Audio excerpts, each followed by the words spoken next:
আসসালামু আলাইকুম ফ্রেন্ড, আমি মিলন। আজও আপনাদের সামনে নিয়ে আসলাম নতুন একটা স্টোরি, ইবলিস শয়তানের জীবনী। ইবলিস শয়তান আজাজিলের জীবন কাহিনী। জিনদের পঞ্চমতম বাদশাহ হামুসের পুত্র খবিসের ঔরস এবং তার কন্যা নিবলিসের গর্ভে ইবলিসের জন্ম। খবিস ছিল সিংহের মতো শক্তিশালী আর স্বভাব ছিল বাঘের ন্যায়। নিবলিস ছিল হিংসুক, দ্রুত এবং নিষ্ঠুর প্রকৃতির। ইবলিস ছিল অসাধারণ প্রতিভাবান, সুদর্শন, সাহসী এবং একগুঁয়ে।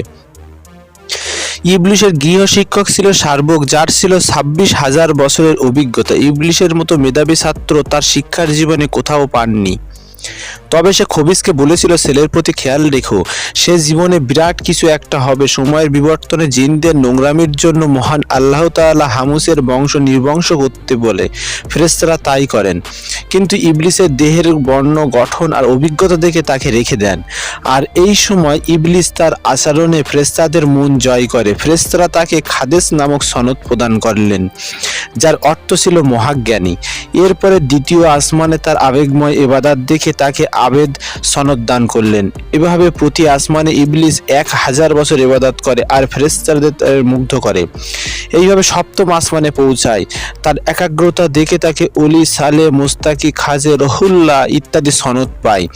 ইবলিস ফেরেশতাদের ওপর নসিহত করত।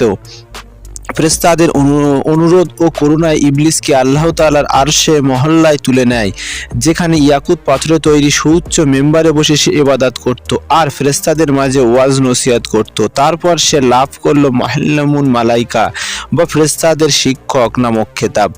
এইভাবে 6000 বছর কেটে গেল। ইতিপূর্বে খারাপ পাপী জিনদের ধ্বংসের সময় কিছু সংখ্যক সৎ চরিত্রের জিন পাহাড় পর্বতের উপর থেকে আল্লাহর ইবাদতের মাধ্যমে জীবন রক্ষা পেয়েছিল। এতদিন এই সব ভালো জিনদের বংশধরদের পৃথিবী পূর্ণ হয়, আর আল্লাহ পাক এই সমস্ত জিনদের হেদায়েতের জন্য পৃথিবীতে যাওয়ার জন্য ইবলিসকে নির্দেশ দেয়। তখন ইবলিস আল্লাহর কাছে দরখাস্ত করলো, সারাদিন জিনদেরকে হেদায়েত এর শেষে রাত্রিতে সে যেন আল্লাহর আরশে মহল্লায় যেন ইবাদতের সুযোগ দেওয়া হয় তাকে। আল্লাহ পাক ইবলিসের কথা শুনে তার দরখাস্ত মঞ্জুর করলেন। যখন ইবলিস দুনিয়ার জিনদের নসিহত করতে লাগলো, কিন্তু কিছু সংখ্যক জিন ইবলিসের উপেক্ষা করে খারাপ কাজ করতে লাগলো, তখন ইবলিস আল্লাহর কাছে জিনদের বংশ ধ্বংস করতে অনুরোধ করলো। এখন কথা হলো, ইবলিস খারাপ জিনদের হেদায়েত করতে না বলে ধ্বংস করার জন্য প্রার্থনা করলো।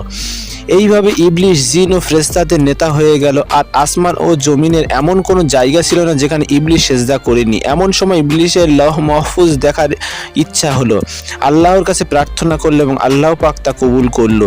লৌহ মাহফুজ এ সমস্ত জিন ও ইনসান জাতির ভাগ্য নির্ধারণ করা আছে। যেখানে গিয়ে ইবলিস দেখতে পেল 6 লক্ষ বছর ধরে আল্লাহর ইবাদত করার পরেও সৃষ্টির এক বান্দা আল্লাহর কাছে অভিশপ্ত হয়ে জান্নাত থেকে বিতাড়িত হয়ে যাবে।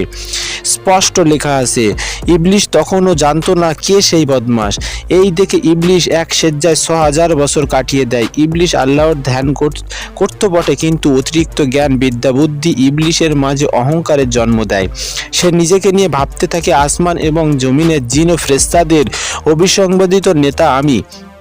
তাই আল্লাহর সকল সৃষ্টি জিন ও ফেরেশতারা তাদের মান্য করবে। তাই সে মনে করলো আল্লাহর সাথে প্রতিযোগিতায় সে হেরে যাবে না।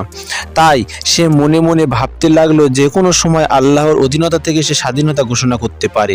তাই সে আসমান জগতের সমস্ত জিন ও ফেরেশতাদের একথা জানায়। তখন ফেরেশতারা তাকে আল্লাহর কাছে ক্ষমা চাইতে বলে। এই কথা শুনে ইবলিস হেসে উঠল এবং বলল, আল্লাহ তাকে কিছুই করতে পারবে না। বারবার জিন সম্প্রদায় কালের বিবর্তনে ব্যভিচার ও হানাহানিতে লিপ্ত হয়েছিল। জিনদের প্রথম বাদশাহ চালপলিস 36,000 বছর জিনদের উপর বাদশাহী করেছিল। এরপরে বাদশাহ বিলিকা ও তারপরে বাদশাহ হামুজ হয়েছিল। আর এই সৎ ও ন্যায়পরায়ণ, অথচ জিনরা একে অপরে হানাহানি অপরাধে লিপ্ত হয়ে গিয়েছিল। বাদশাহ হামুজ ছিল জিনদের সর্বশেষ বাদশাহ।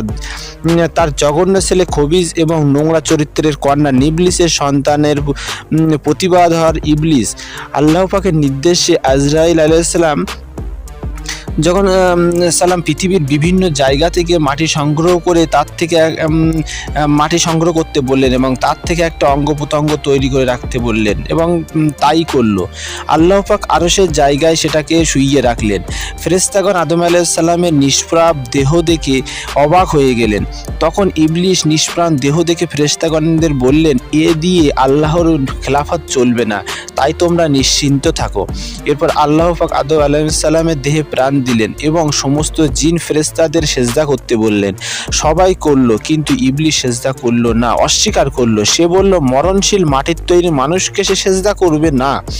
এরপর আল্লাহ পাকের দরবার থেকে ইবলিশকে বের করে দেওয়া হলো এবং বললেন, কিয়ামত পর্যন্ত তার উপরে আল্লাহর অভিশাপ থাকবে। এই সময় ইবলিশ কিয়ামত পর্যন্ত বেঁচে থাকার আর্জি জানা হলো।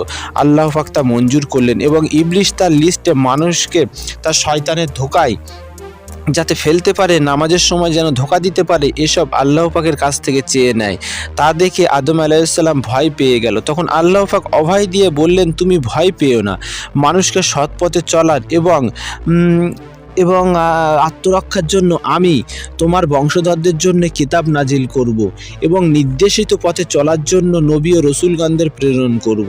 আমার বিধান মতো চললে তাদের অভিশপ্ত হওয়ার কোনো ভয় থাকবে না, আর তারা ইবলিশের ধোঁকা হতে রক্ষা পাবে। মানুষ সমাজে ইবলিশের চলা সর্বত্র, আর তার মানুষকে বিভ্রান্ত করার পথ হলো লোকগীতি, মদ্যপান, বাজনা, নারীর দেহ, অহংকার, বিদ্বেষ, নাচ গান, উত্তেজক, ক্ষমতার মোহ, সম্পদের লোভ, লালসা, সমস্ত নেশাদ্রব্য ও অভিনয়, মিথ্যাচার ইত্যাদি। শয়তান মানুষকে পরনিন্দায় উৎসাহিত করে কিভাবে তা আমার পূর্বের ভিডিওতে বর্ণিত আছে। তাই তারাই আল্লাহর বেহেশত পাবে যারা আল্লাহর বিধান বা কিতাব মেনে পথচলিত হবে, নচেৎ তাদের কঠিন জাহান্নামের মুখোমুখি হতে হবে। সর্বশেষ যাদের বিবেক আছে তারাই সব বুঝতে পারে, যেমন ইবলিশ 6 লক্ষ বছর ইবাদতের পরেও জাহান্নামে যেতে হলো। অপরের ক্ষতি এবং খারাপ চিন্তা একজন মানুষকে কোন নরকে নিয়ে যেতে পারে, ইবলিশ তার জ্বলন্ত উদাহরণ। তাই হে মানুষ সাবধান হও, জিন ও ফেরেশতাকুলের সর্দার ইবলিশ হতে শিক্ষা গ্রহণ করি এবং আল্লাহ পাক যেন আমাদেরকে সৎভাবে চলার মানসিকতা প্রদান করে, আর আমরা যেন তা মেনে চলি এবং সংকল্পবদ্ধ হই। সবাই বলি আমিন।